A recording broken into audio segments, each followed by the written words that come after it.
Go and live stream live on Facebook. Setting that up. Continue. Switch, switch, switch. And continue.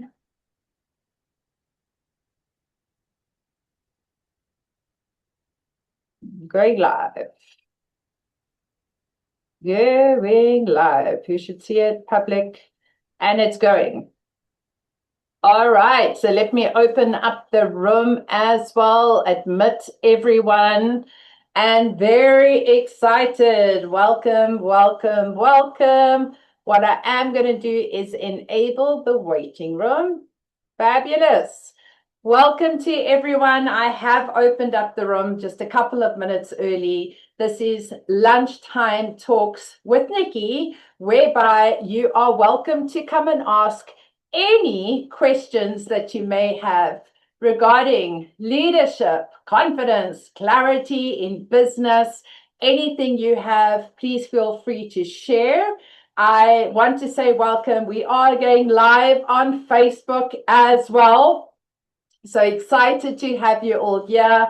I'm going to give it a few more minutes. I see lots of people joining in the chat box. Thank you to everyone. Please feel free on Facebook Live as well. Go ahead, drop your comments. Patricia will be answering some messages for you or giving you clarity. And if there are some probing questions coming through on Facebook, I am going to give those that are here on my Zoom room VIPs special feedback first, but also be answering any questions coming through on Facebook as well. So welcome. This is our first session for 2026. It is live with Nicke, Lunchtime Talks. I will be hosting this once a month on the last Tuesday of every month for a power hour.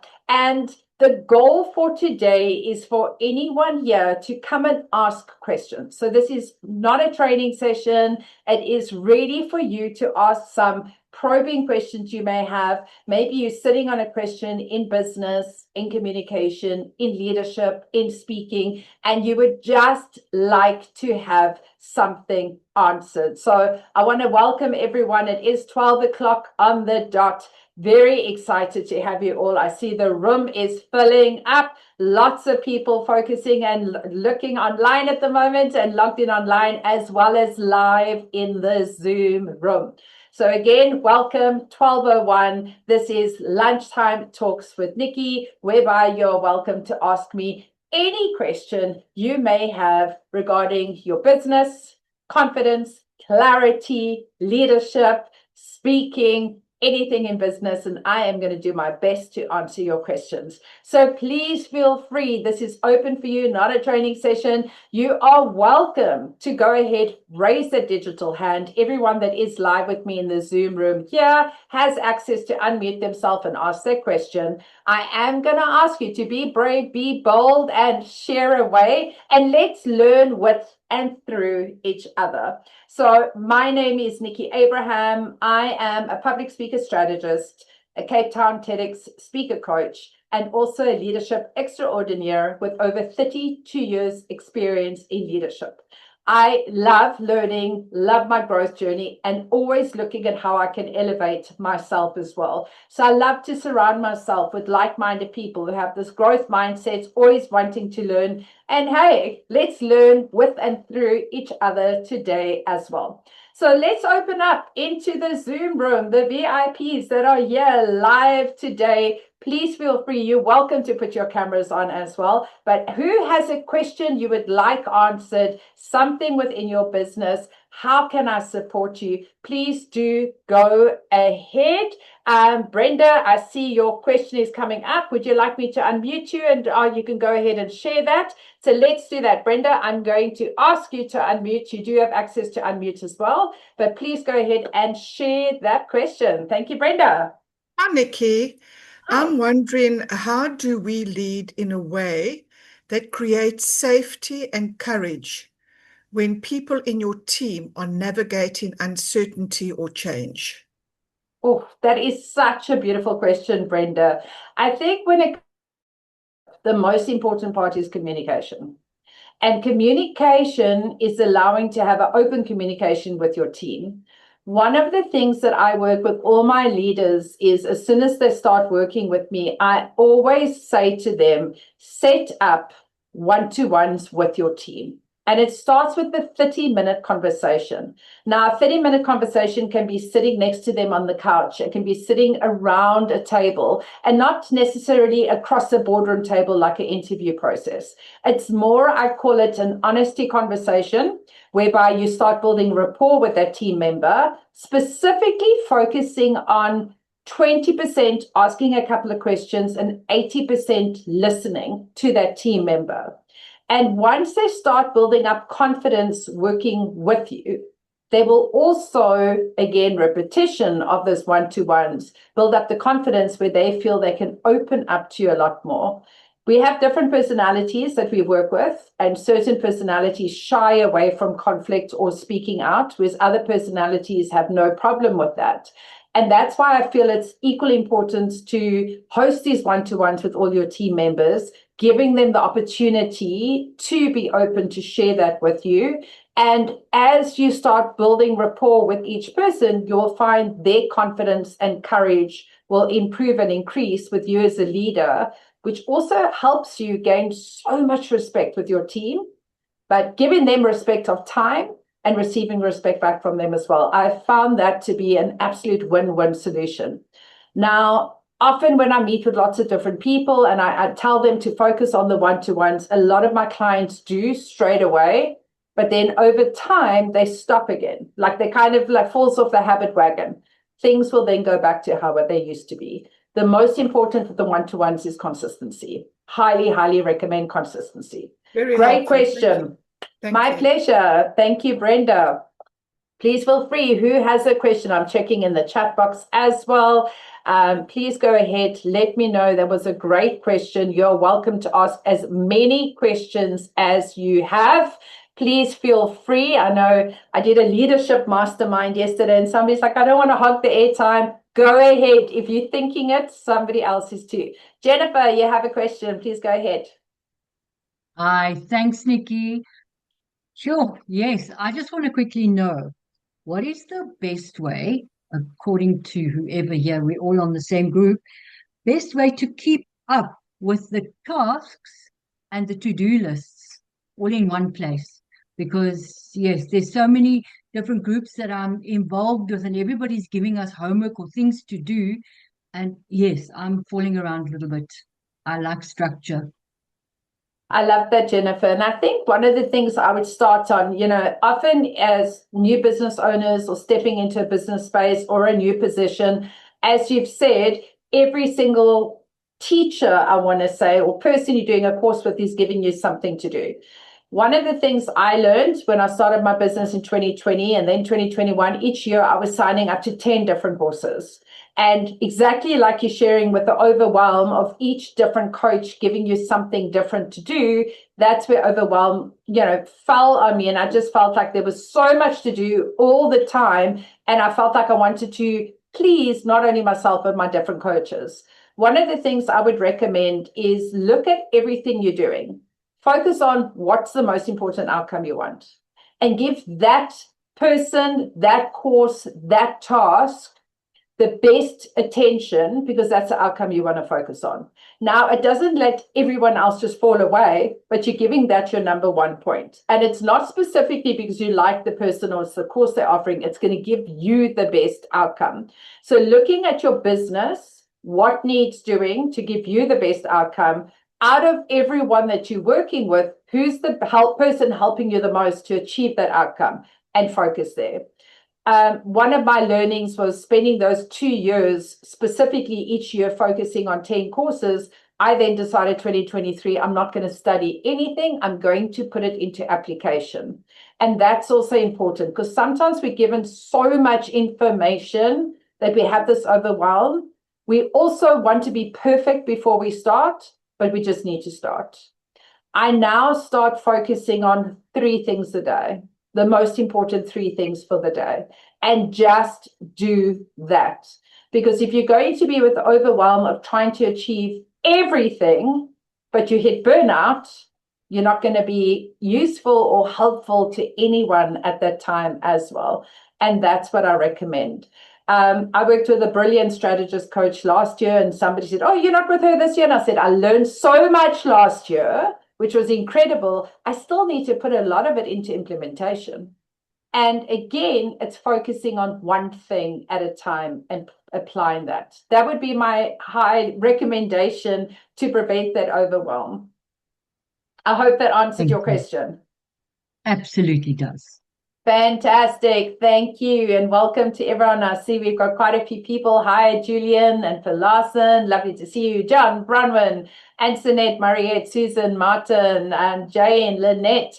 Please do go ahead, and everyone that's also logged in on Facebook Live, thank you for being here. Please go ahead. Feel free to ask any questions. Patricia is managing the Facebook Live as well. If she has any questions, she will drop it in my chat box. But for now, anyone on Zoom, hello, Jacques. Nice to see you as well. Jacques as manager, I love it.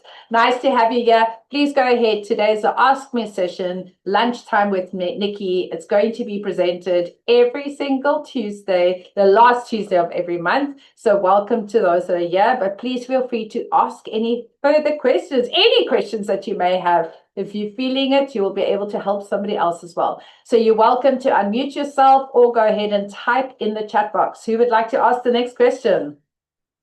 Jacques, I'm going to ask you to unmute. Hello. Hi, how are you? Well, and you? Lovely to see you. Roller coaster ride. That's the big challenge.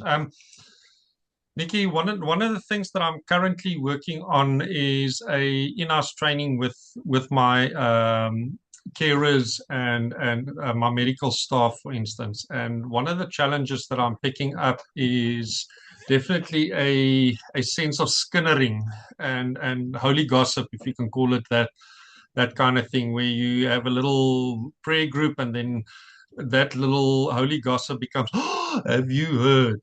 And how to address that kind of thing, in a way that really lets the penny drop. I don't know if you've got some advice on that.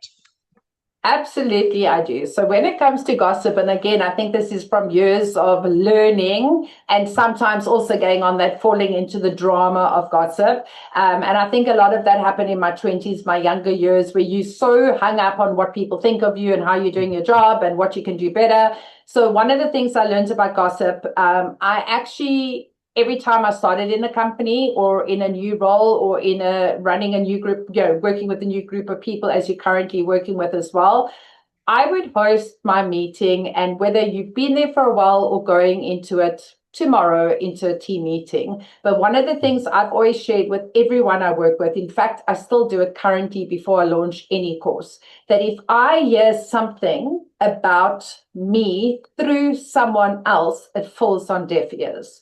I cannot fix what I don't know, and I need to hear it directly from you. Because otherwise, what could happen is, John tells Peter something small, and then Peter adds on a few more sentences when he goes and tells Susan, and then Susan adds her perception or understanding, and then it just makes it so much bigger. So one of the things when it comes to gossip, I've always shared with everyone that I've led is, firstly, I have a zero tolerance for gossip. If you have something to say, please come and speak to me directly. I cannot fix anything unless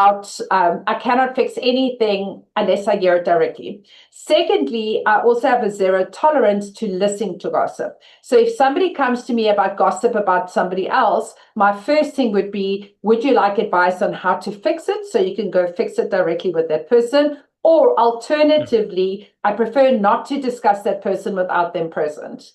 I feel it's very unfair when we're talking about people behind the back. So when I started in my 30s, one of the things I set myself as a goal, if I say something behind your back, I will come and say it to your face. And that can make a very uncomfortable conversation, which, number one, helps me be accountable to my words. And something I learned when my son was young, think about words like a toothpaste tube. You squeeze out some toothpaste and it goes onto a plate. You can never put that toothpaste back. And that's something I like to share with people as well. So once you've said something, you can't unsay it. So be very clear and conscious before you say something.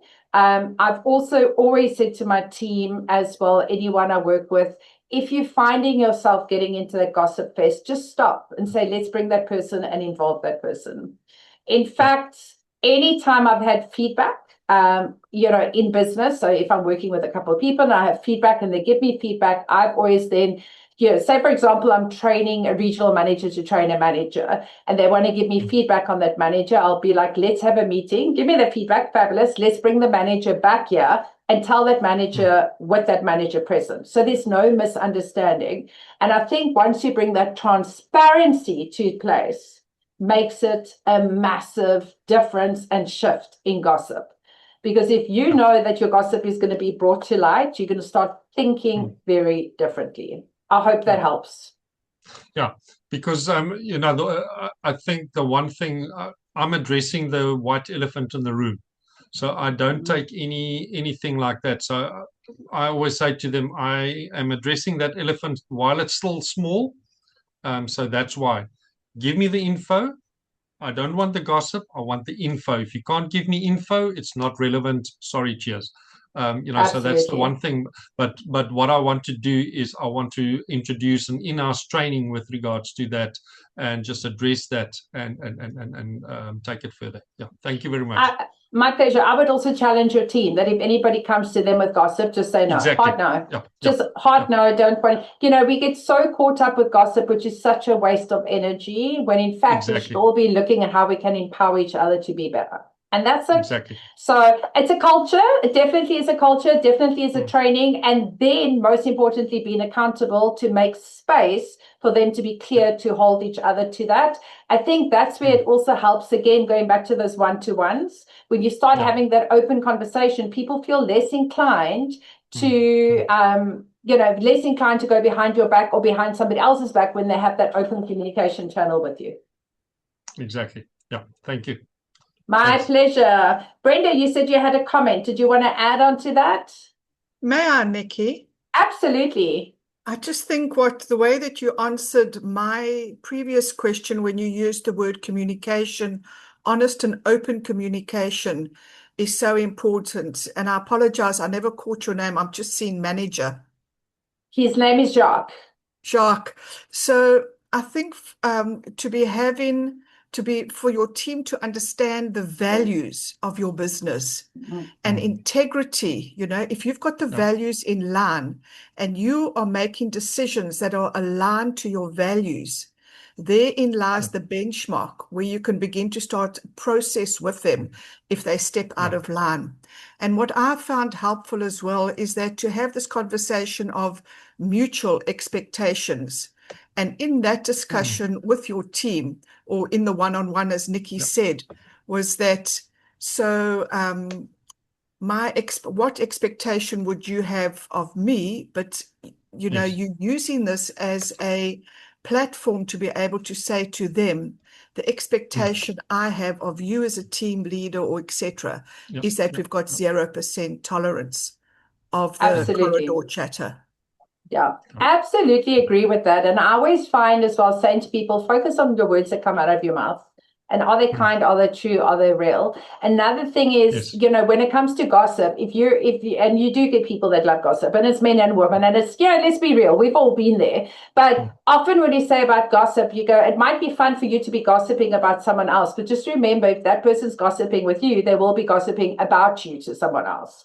And that's what's important. So focus on the positive. What would you like people to say about you when you're not in the room? And you want to trust that's going to be positive. And I think that's a great way of holding up the mirror to everyone going, let's focus on the positive there as well and stay talking in a positive. Good. So great question. That is such a trigger question that happens in so many different businesses. My personal opinion, since I turned 30 and I learned so much, and when I started, specifically when I moved back to South Africa and the Wilbur's coffee shops, after what I'd learned, I was like 0 tolerance for gossip, and that has worked. Fabulous. All right. Thank you. I see Julian there. Julian, you're unmuted. Would you like to ask a question? Welcome. Nice to see you. More than a question, Nicke, but more answering your previous statement about culture.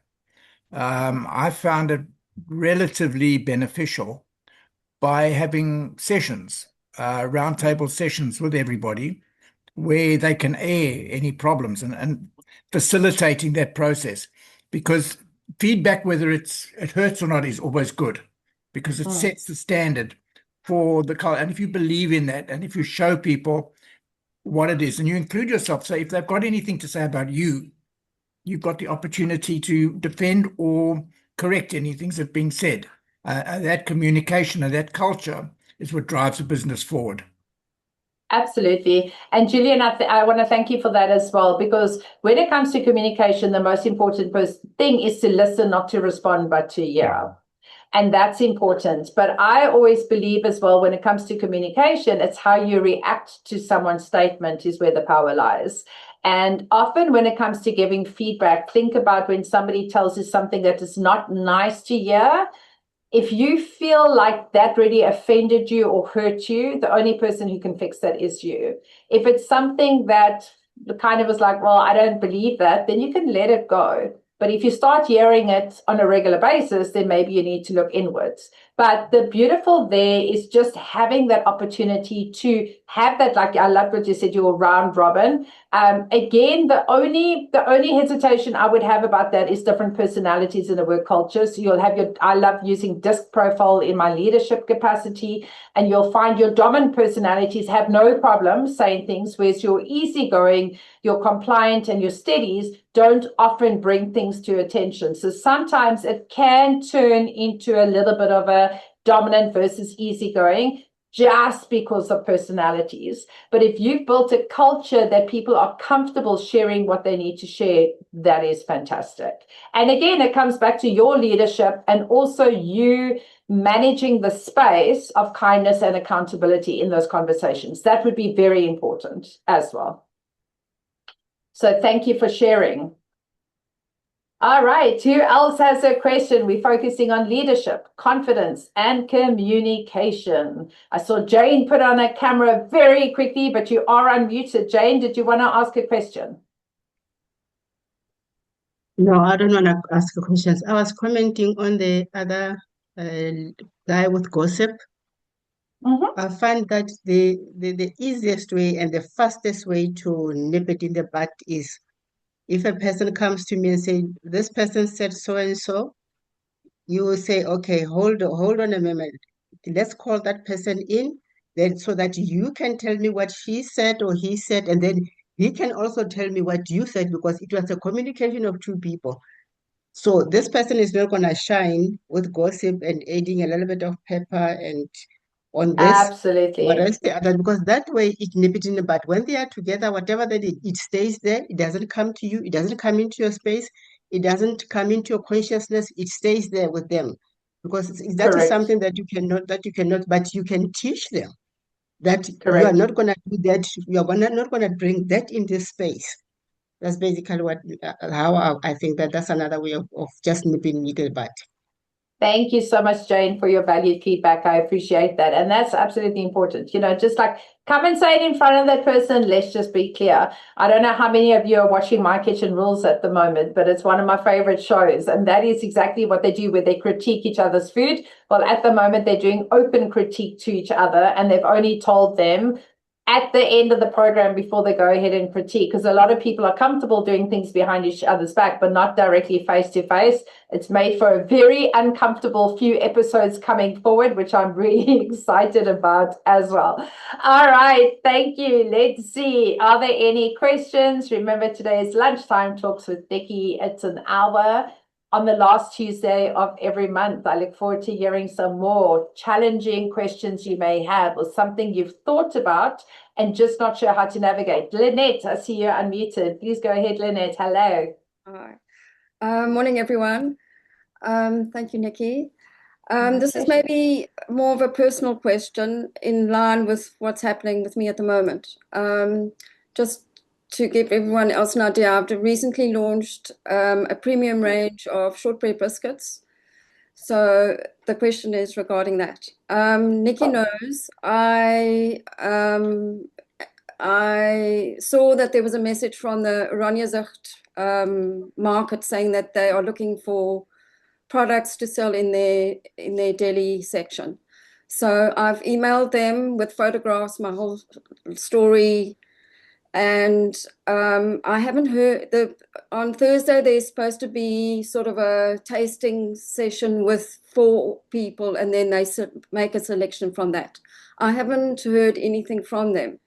So my question is, do I just rock up with my boxes on Thursday and say, hello, I didn't know there was already a shortlist, or do I accept and let it go because there is probably a list, thousands of people waiting to get in there? They need your shortbread, they need you, and they need your amazing product. So no, often what happens with an email, if I think about it in the morning when I wake up, you could have anything from 5 emails to 100 emails in your inbox. How often do we miss an email? It happens. If they've put out this request, they have potentially been inundated with emails, and accidentally your email could have been not read, or read and going, oh my gosh, must contact, please send it over to someone to contact who may have forgotten, or put your email somewhere else. Thirdly, it could have landed in spam or junk mail. I know sometimes that happens to me just with my company's name of the Winning Attitude. Immediately they go, oh, spam. Meanwhile, it's winning. Focusing on that. So don't let it go. For me, you persevere until they give you a hard no.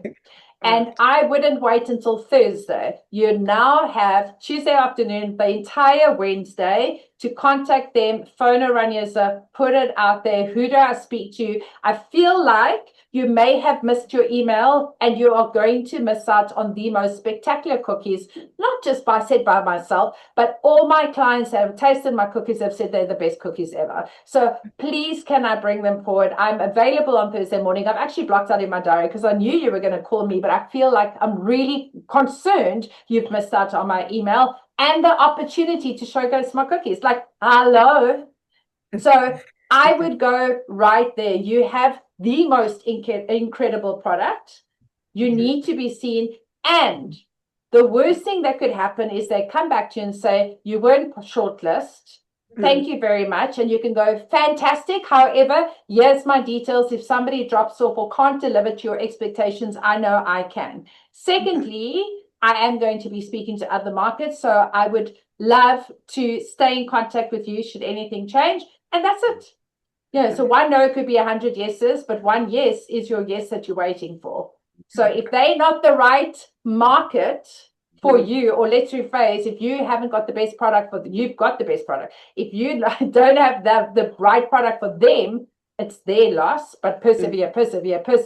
They need you. I will go with you. They need you. In fact, they have a market Wednesday night. So I would actually go Wednesday night, and I would go there and find out who's in charge, go and have a conversation, show her your box, and take one step ahead. Go with your email printed out, go with all your information, go with the taster, go with the box, and go, would you like to see me tomorrow? But before you leave, please, I'd like you to have a bite of my cookie. Done. Cool. Perseverance. Okay, you see, I don't take no very well. All right, I have another question coming in from Deirdre. Love your questions. Thank you for your bravery. How do we handle team members not giving you feedback that you asked for? Gave them a timeline, and then their feedback is, I'm not done. Happens way too much, like my instruction is not urgent. So Deirdre, that's an excellent question, and often comes down to clear delegation of, are you giving them a timeline when you need the job done by, is my first question. Sometimes when people have not met your timeline, did they understand exactly what needed doing in the first place? So I would go looking back at 2 things, always starting with the leader. Is my instruction clear? Have I asked for feedback that they have told me what they understand, what needs doing, and have I given them a clear timeline? I would then go into a conversation that, if you say, for example, I need it by Tuesday, 1 o'clock. If you cannot meet my expectation by Tuesday, 1 o'clock, I need to understand Tuesday, 9 in the morning, what's stopping you from getting it done by 1 o'clock. That's it.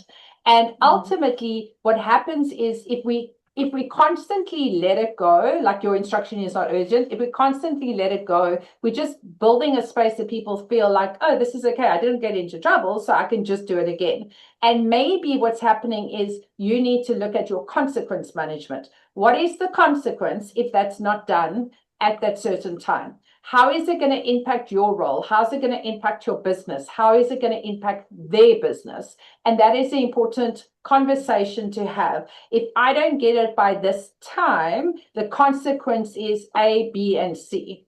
So ultimately, I need clear communication. And often, if I have a deadline or timeline, I actually bring that timeline short or shorter by 24 hours, previous to that, so that I have that extra 24 hours. So in case they can't meet the timeline for whatever reason, is there somebody else that can assist? Or are they the right person to the job? Or what needs doing so my timelines are always met?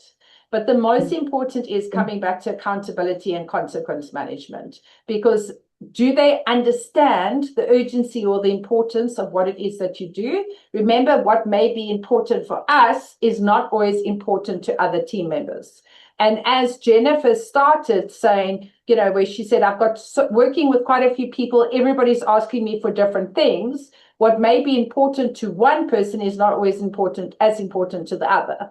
So it's again identifying the urgency of the matter, the importance of the matter, and that they understand the impact and the consequence if they don't deliver, and not accepting non-deliverables. That's it. So communicate. Communicate to me. Let me know what your outcome is, how you're going to correct it, and then let's see how we can go forward. Okay. Thank you very much. My pleasure. That's a great question. Thank you.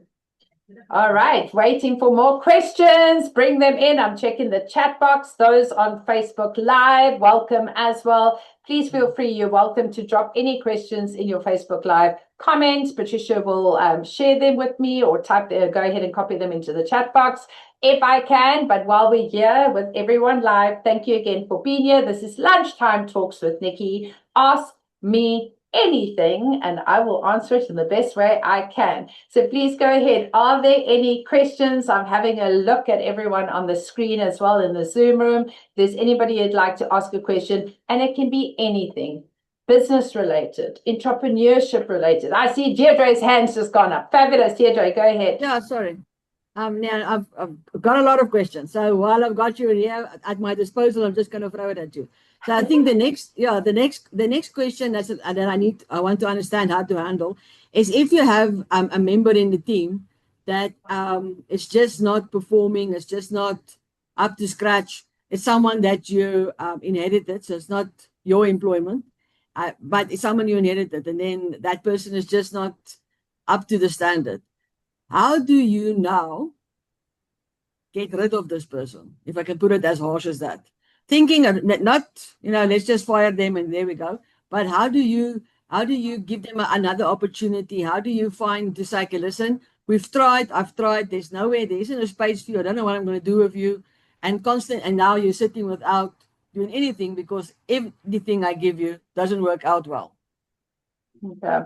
That is also a great question. And what's important about there is, firstly, if you're taking over a group or a position and you've got people in your team that are not living up to your standard, the first thing I want to do is be clear in your communication. What is important there is actually starting with those one-to-ones. What are you doing well? What are you not doing well? And then set your minimum standard.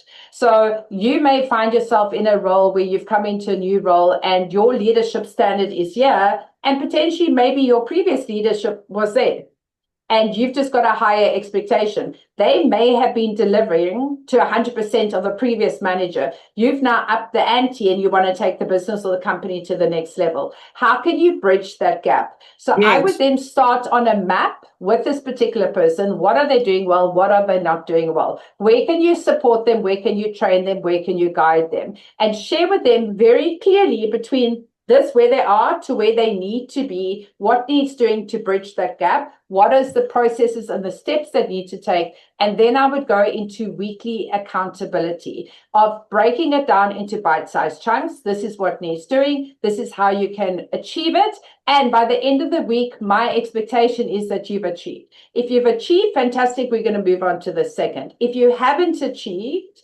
then we need to look at work performance and what needs doing for you to achieve. If you still haven't got to the next level, then we need to look at, are you the right person for the job? And that's when it comes again, focusing on performance management versus consequence management, having the right person doing the right job at the right time and to your expectation. When it comes to HR disciplinary process, it's very, very, very challenging to fire somebody because they're not doing their job. The only way you can do that, so my goal is never just to fire someone, it's to find their strengths and where they best sit in or fit in. Secondly, how can I train them to grow them to work in that role or potentially a different role? And then thirdly, giving them everything that they need to get there.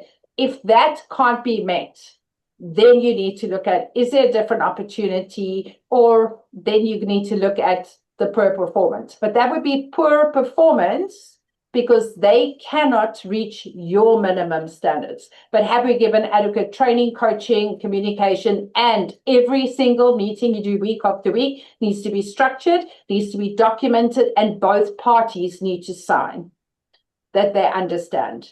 But I've often seen that, working with so many different team members in my previous company, sometimes I found that team members I inherited, once you start working with them in the one-to-ones and growing them, can become your shining stars. But you can also have team members that somebody else left, and maybe your leadership style doesn't necessarily fit to this person. And often they're not the best fit with me, but they might be a best fit with a different leader and personality. And that can also help.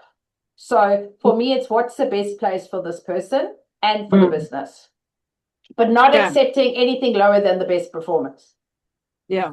So again, communicate. My pleasure. Christopher, what do we do if we don't find, I'm just coming back here, sorry. What do we do if we don't find back from a transfer attorney of a property it's taking now or for 2 years? Christopher, I'm going to ask you to unmute if you don't mind. Just give me a little bit more information around that. If you're comfortable unmuting.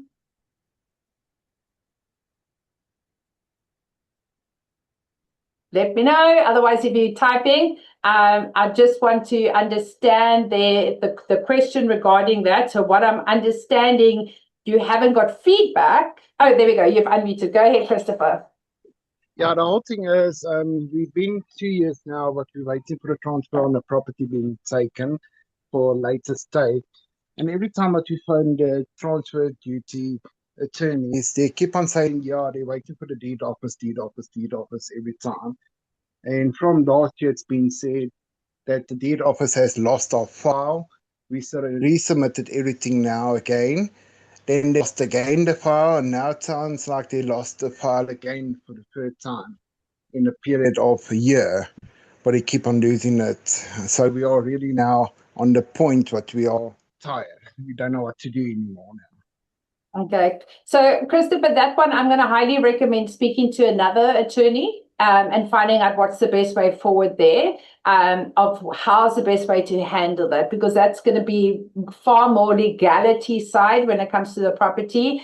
The fact that you submitted the files again, fantastic. Always keep a copy of everything you've done. But I would highly recommend, if you can, if you're representing the seller, to speak to a different seller, a different attorney, and just get some advice from attorney, because that would be far better. I wouldn't like to give you false information. And when it comes to legality around transferring attorneys, I think they would be best to answer you. I'm not sure what area you're based in. You're welcome to send me a private message. I know of fabulous attorneys that I can recommend that you speak to. Yeah, of course, the other thing is, okay, we're based in KZN. That's the main thing. And the whole thing is, of course, the later state's attorney is through ABSA Trust, where it is. That's the whole thing. So ABSA Trust got their own conveyancer attorneys what they use. Okay. So that's the biggest problem. Okay. So I would definitely speak to another attorney and see who can support you and assist you there. Because ultimately there's obviously communication and things that are happening, but I would highly recommend speaking to another attorney. Also, get your principal involved, put everything in writing as well, and share that, everything in writing to the deeds office, to the attorneys, to the banks. For me, it's very important about transparency across all boards. And again, that will come back to communication, but also having written communication stating everything that you've discussed, breaking it down, when it happened, what happened, when you've shared it, what was told to you, when it was lost, this is where you are. So breaking it down like a full-on evident case. And sharing it to a different attorney and going, please support, this is where I am. So having that conversation with the attorney, putting it in the email, copy everybody in, like we're speaking just now about gossip, copy everybody into the communication. Nobody likes to be told they're not doing their job. So for me, as soon as I copy everyone in, even CC, they must see, so it's very transparent. This is where we are, this is where we're sitting. Your goal is to get the deal registered for your client. And if you copy everybody in on that email looking for advice, I'm sure somebody then will very quickly do what needs doing. Yeah, thank you very much. My pleasure, Christopher. All the best with that. So yeah, let me know if there's somebody I can recommend an attorney who you could speak to as well. You're welcome to send me a message or drop me an email and I can share some details with you. I will do so. Thank you. Thank you, Christopher. Fabulous. All right, let's see. What other questions do we have regarding communication, leadership, new business, entrepreneurship? So those of you that are on Facebook watching live, thank you as well for checking in. Love seeing everybody on the Zoom with their cameras on. It's always lovely connecting with people. But please feel free, who has any questions, and this is Lunchtime Talks with Nicke. Ask me anything. Who would like to share? Any questions you may have?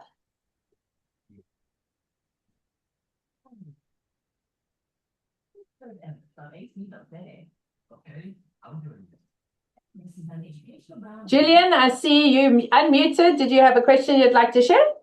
No, nothing at the moment. I'm in listening mode.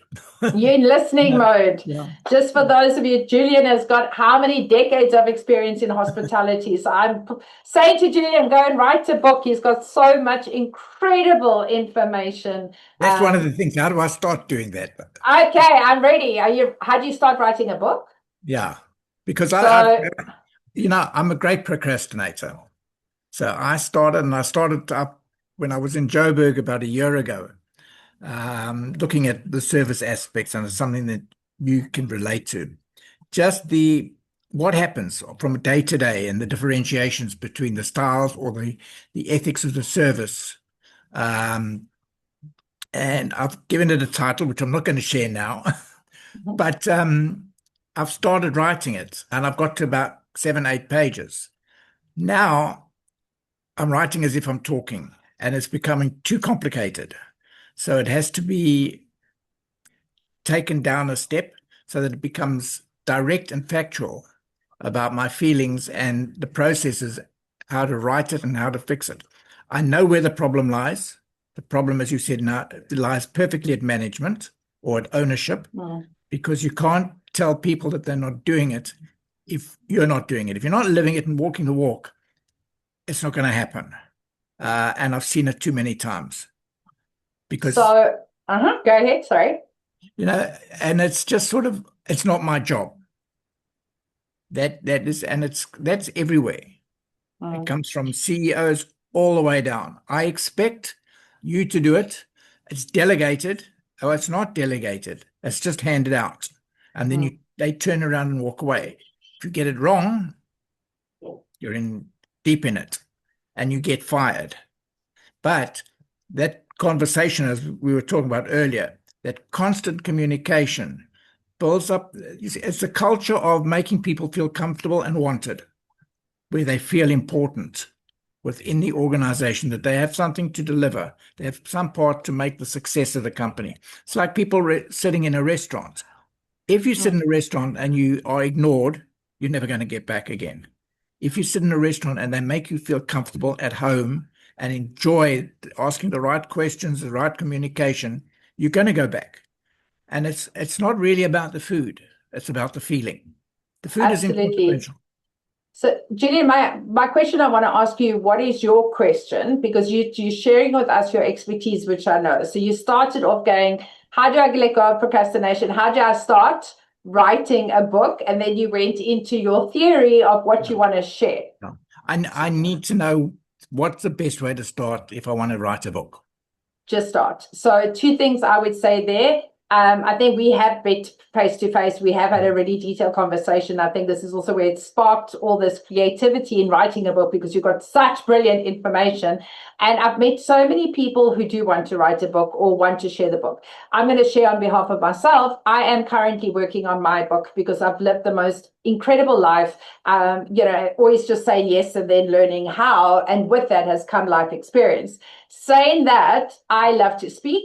I'm not a writer. So when it comes to procrastination, having to sit down in a creative zone, I struggle with that. So what I have got is somebody who's writing my book for me. And what I do is we meet regularly. We'll have conversations. She'll send me all the probing questions and I answer those probing questions in voice notes. And she's then putting pen to paper, being clear, concise, and factual about what I've shared as well. But also because it's a book and a story, she's making the story. So what I would recommend is doing exactly that, because if I understand you the way I know, like from the time we've met, and as you've just shared, you've got so many years, decades of incredible experience. And specifically when it comes to hospitality has been going for centuries. So it's, well, centuries, like decades. And saying that nothing has changed, but how we interact with different generations coming through hospitality is what has changed. So I would highly recommend find somebody that's happy to write for you, and you can find copywriters. You can go out there. I think there's a website called Fiverr, if I remember correctly. There's quite a few websites that you can put out there that people will write for you. And then it's building the synergy of how can you go ahead and share the information. What I would look at is what other books have you read that you like the structure, that you like the facts of how to get it out so that it represents you, and then share that with the person who's going to write it and the information, and go from there, setting up a contract and how to get that person helping you. I know personally, if I said I've been saying, for a few years I want to write a book, I have procrastinated because I really just want to train. But I'd love my story to be out there as an inspiration. So what I have done is find somebody who writes absolutely beautiful, and together we're doing it as a team. And that's what I'd recommend with you. Thank you. Okay, so one thing I learned from Les Brown, rob your grave of your magnificence, because so many people go to the grave with all their secret recipes, their secret trade secrets, their experience and their expertise. And that's definitely what we don't want to do. We want to share it. So I'm challenging you, Julian. 2026 December, book is launched. Are you ready? I'm ready. Fantastic. And that's one of the things. I have something that I host every Tuesday morning, which is called the Go-Getters, Business Go-Getters Accountability. Quite a lot of people that are here today are part of that. And it's a 30-minute session every single week. And what we do is set a goal for the next week. But we also do probing questions, but we also hold each other accountable to achieve those goals. So it's a great little welcoming space to be part of, focusing on your business, focusing on what needs doing, but more importantly, preventing the procrastination, because we hold you accountable. There's no judgment, but ultimately it's a space where you can come there, get inspired, and spend your day and your week focused on that one thing of what needs doing. Yeah. I want to see, Deirdre, cultural change. How do you start, and how long can you expect it to take to see a change? Deirdre, it starts with you, and it starts with clear communication, and most importantly, consistency. Often we find when we're in a very good mood, everything's hunky-dory, we have fun at work. When we're in a bad mood, things aren't going away, that can come across as well. The most important is be consistent, be fair, and be firm. So that again will come back to consequence management. If you want to share what needs doing, it's about the consistency of that cultural change.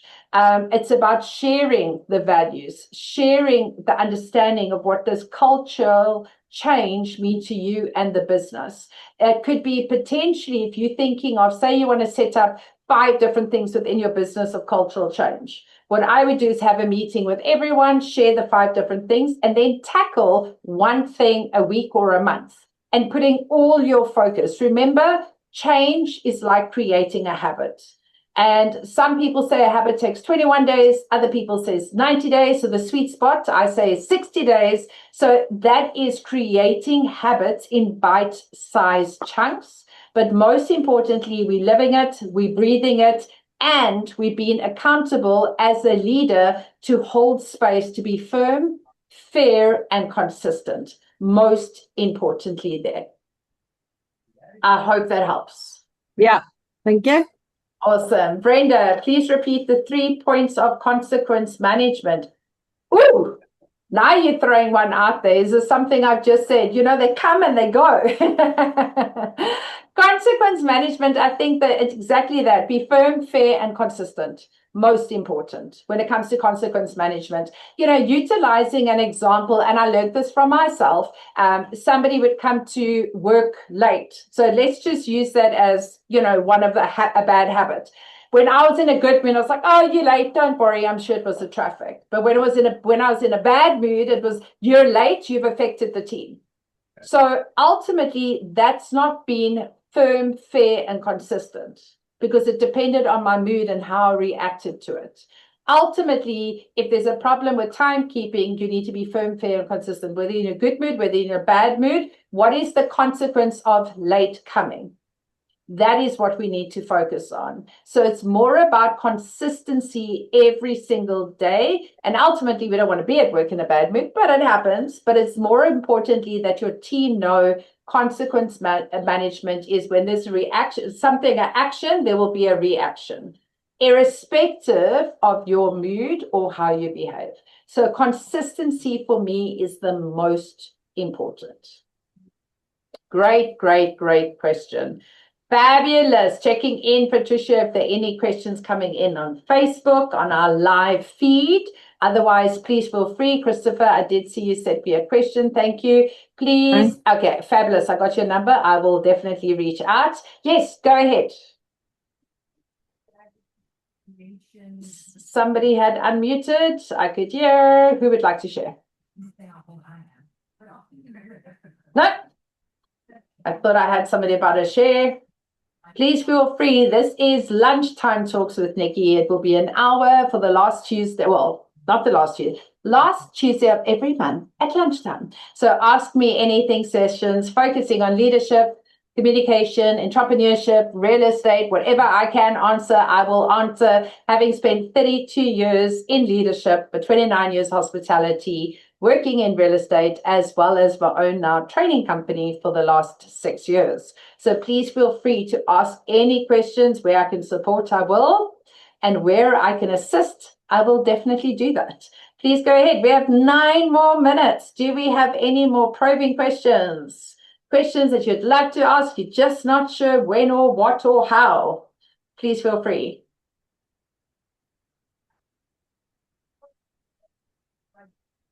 If you don't want to unmute, you're welcome to go ahead and type in the chat box. I know Deirdre is going, I've got so many more and I'm ready. Just go ahead, Deirdre. Let me type another one. You're welcome just to share it. Okay, I'll think of one. Just give me a second. I thought you said you had lots of questions. Fantastic. And I think that's the beauty, is coming in and listening to others, getting some inspirations. For those of you that are quietly in the background, please feel free. You're welcome. If you don't want to speak publicly, you can welcome just to say, answer my question in the chat box. You don't have to put on your camera, but you are welcome to as well. But more importantly, I hope you're getting value and learning with and through others. All right, let's see. Are there any other questions? That's mine. But if you also the line with the transformed in one place, they can't basically transfer or move to another part with head office. The power of the pause. And we're listening to Julian's TV in the background.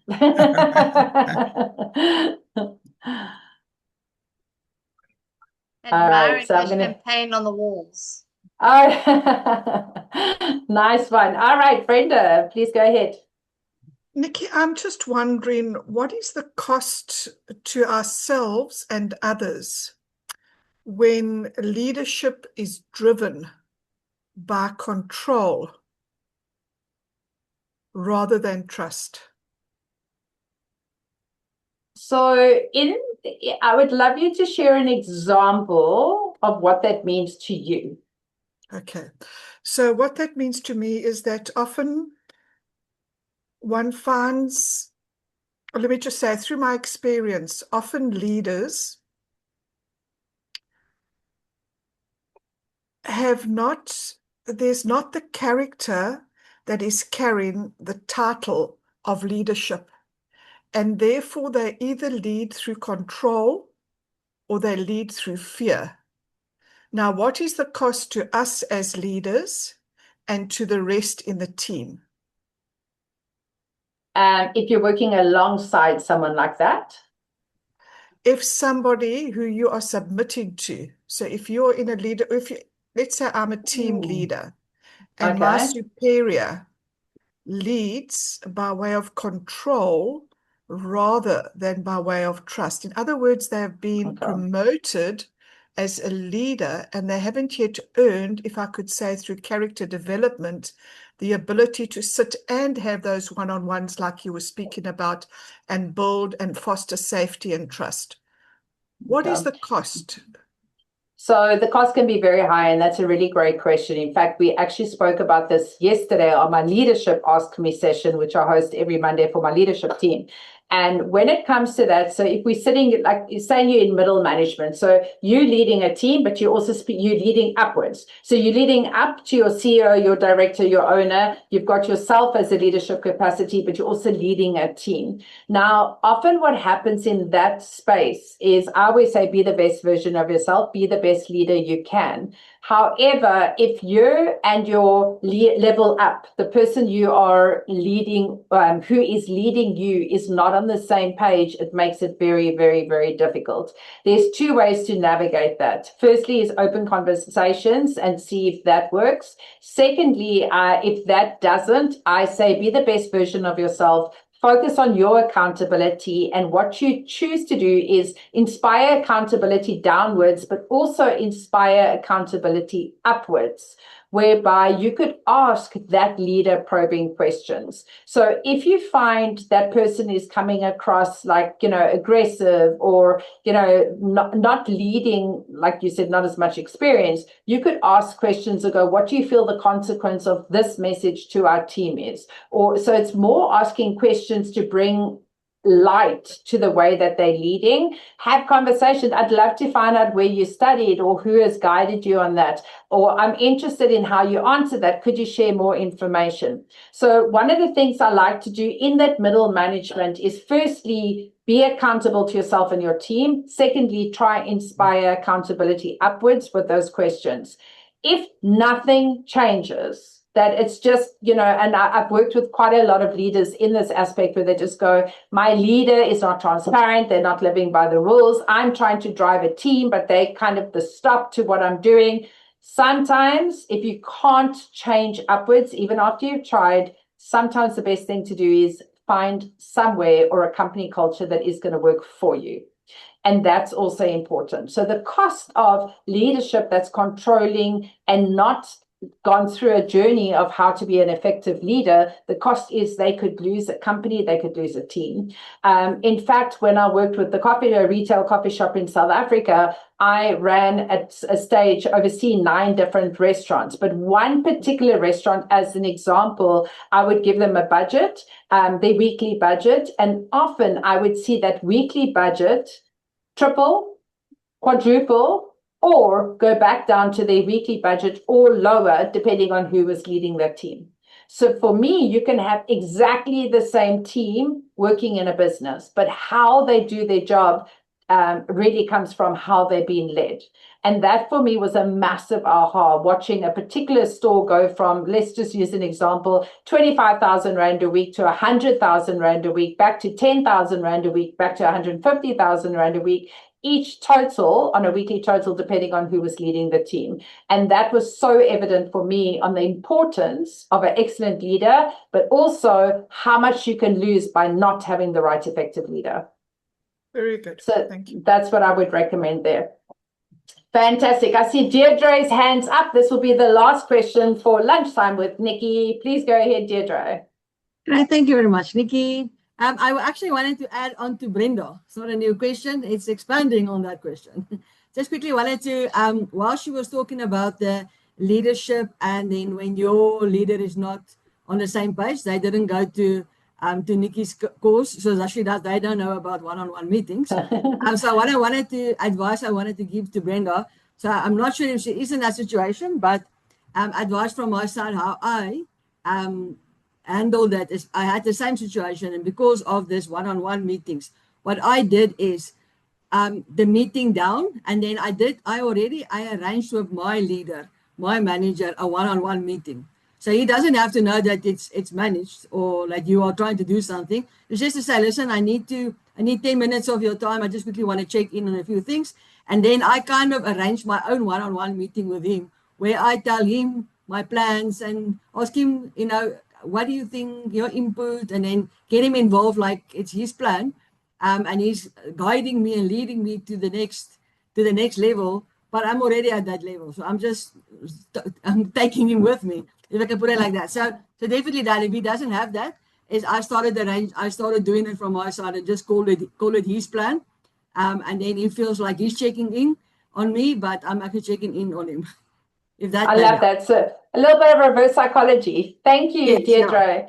I've got one more question coming in from Facebook. What is the best way to talk to a client or a leader who keeps micromanaging my work, even though I'm confident I can handle the project? So I would say in that scenario, thank you to who is asking that question. What I would do is action speaks louder than words. And if somebody is micromanaging, I would give them regular updates on what you are doing to prevent them having to ask you, because that may be their personality of what they need. And if, as you're giving them little micro updates, just going, this is the outcome, this is what you will get at the end of the project, was there anything you felt I could have done differently or you'd like to have seen differently? And I hope you're confident in what I've delivered. And if you're happy with that and how I delivered, please can I ask you to give me grace to deliver the next project the same. So I would then just meet their expectation. Sometimes if you find, with a client, it's having that conversation that, why are they your client? Because they hired you as an expert, and that's important for them to know. But again, different personalities, some personalities need a lot more information than others. So as a client, you want to meet your client's expectation.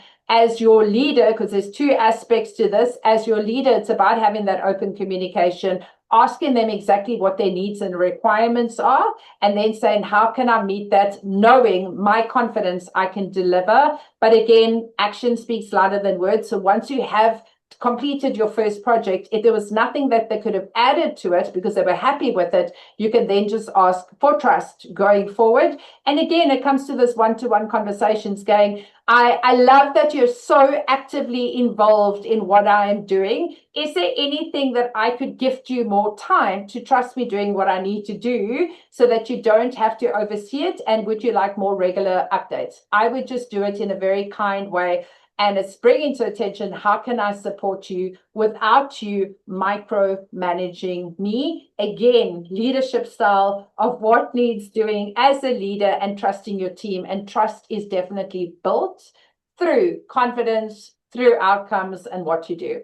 So I want to say, I hope that answered your question. I have absolutely loved spending today with every single one of you. Thank you again. I saw Patricia put that in a private message, I think. So there we go. Great questions. Excellent. I hope you've learned something new. Please go ahead, diarize the last Tuesday of February. It will be lunchtime talks with Nicke as well. Otherwise, look out for my social media. Follow me on LinkedIn or Facebook, The Winning Attitude Skills Training. Thank you for everyone for your value you added. A lot of you packed some beautiful little layers on what we were doing. Thank you again.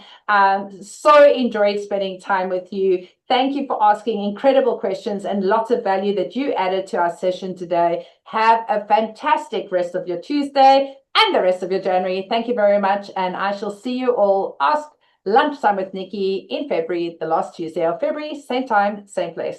Bye, everyone. Thank you. Bye-bye. Mwah.